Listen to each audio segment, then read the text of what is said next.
pemirsa, saya kelas 5 SDN Penanggungan. Di sini saya akan menceritakan kisah Roro Jonggrang. Pada zaman dulu ada sebuah kerajaan yang bernama Kerajaan Bali. Kerajaan tersebut dipimpin oleh Raja Damarmaya. Raja Damarmaya adalah raja di kerajaan tersebut tempatnya sangat subur dan sangat sejuk sekali, dan banyak juga penduduk yang menanam padi atau penduduk yang menjadi petani di situ. Tak jauh dari kerajaan tersebut ada kerajaan yang bernama Kerajaan Baka. Kerajaan tersebut dipimpin oleh Raja Baka. Raja tersebut adalah raja yang berparas seperti raksasa. Badannya sangat besar yang sangat berisik. Dia suka makan banyak dan sangat kejam. Dan juga di kerajaan tersebut tanahnya sangat kering dan tandus. Dan kerajaannya jarang ada pohon yang hijau. Pada suatu hari, kerajaan Baka ini menyerang kerajaan Bali. Sebelum menyerang, Raja Baka meminta pasukannya untuk memberitahu pasukan lain bahwa besok ada perang dalam kerajaan Bali. Pada suatu pagi, tiba-tiba semua pasukan dari kerajaan Baka telah siap untuk berperang, dan semua orang pergi ke kerajaan Bali. Lalu di sana mereka menginjak-injak padi yang sudah ditanam penduduk dan membakar semua rumah yang ada di kerajaan itu. Dan Raja Damarmaya mengetahui berita tersebut. Lalu Raja Damarmaya menyuruh putranya untuk menghadapi serangan Raja Baka. Bondowoso hadapilah serangan Raja Baka, dan Raja Bondowoso mengiyakannya. Setelah itu mereka berkelahi karena kegigihan dan keberanian Raden Bondowoso. Raja Baka pun kalah, dan setelah kalah Raden Bondowoso berkata, "Wahai semua rakyatku, ayo kita serang balik kerajaan Baka." Setelah itu semua pasukannya pergi berlari ke kerajaan Baka, dan salah satu pasukan dari kerajaan Baka memberitahu Roro Jonggrang bahwa ayahnya telah gugur, dan pasukan Raja Bali akan menyerang kerajaan Baka. Belum selesai berbicara, Raden Bondowoso telah sampai di kerajaan tersebut, dan Raden Bondowoso masuk ke kerajaan Baka. Dan setelah masuk Raden Bondowoso melihat Roro Jonggrang yang sangat ketakutan dan sendirian di kerajaan itu tanpa orang siapapun.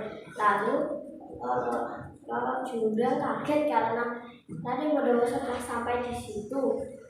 Lalu Raden Bondowoso pun terkejut karena melihat Roro Jonggrang yang sangat cantik. Lalu Raden Bondowoso jatuh cinta pun mengajak dia menikah untuk memperbaiki kerajaan mereka berdua juga. Dan setelah itu Roro Jonggrang pun berpikir dan ragu-ragu untuk mengiyakan, karena ayah dari Roro Jonggrang telah dibunuh oleh dia. Dan Roro Jonggrang memberikan 2 syarat. Syarat pertama yaitu membuat sumur. Setelah sumur hampir jadi, sumur itu ditimpa oleh batu-batu yang sangat banyak dan ditimpa oleh pasir juga. Setelah itu Raden Bondowoso pun marah, lalu berkata ke Roro Jonggrang, "Kau berbuat curang." Lalu Roro Jonggrang berkata, "Tenanglah Bondowoso, itu hanya ujian pertama." Lalu syarat yang kedua, Raden Bondowoso disuruh membuat 1000 candi dalam 1 malam. Lalu Malam itu pun Raden Bondowoso membuat 1000 candi dengan bantuan para makhluk jin. Makhluk atau jin. Malam masih berlanjut lama, tapi kerajaan tersebut sudah hampir jadi. Tapi candi tersebut sudah hampir jadi dan Raro Jonggrang kaget karena malam masih berjalan lama, tapi candi itu sudah menjadi. Lalu Raro Jonggrang pergi ke rumah dayang-dayang yang ada di dekatnya. Setelah itu Raro Jonggrang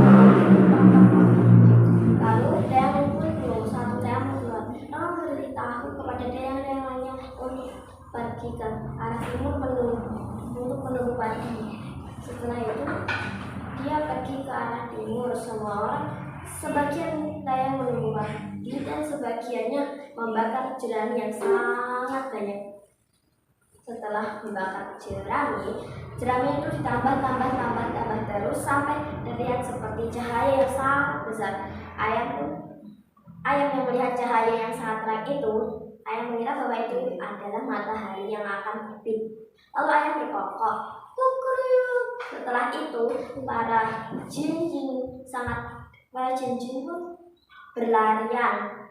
"Ayo pergi cepat, matahari hampir muncul." Setelah itu Ratu Bondowoso berkata, "Jangan pergi dulu, candi belum jadi lagi." Lalu paginya Raden Bondowoso menemui Raro Jonggrang. "Kau telah berbuat curang sekali lagi, aku tidak akan memaafkanmu." Raro Jonggrang hanya terdiam. Setelah itu Raro Jonggrang dikutuk menjadi batu atau hiasan candi. Pesan moral dari cerita tersebut adalah janganlah berbuat curang dan licik jika tidak mau terkena akibatnya. Wassalamualaikum warahmatullahi wabarakatuh.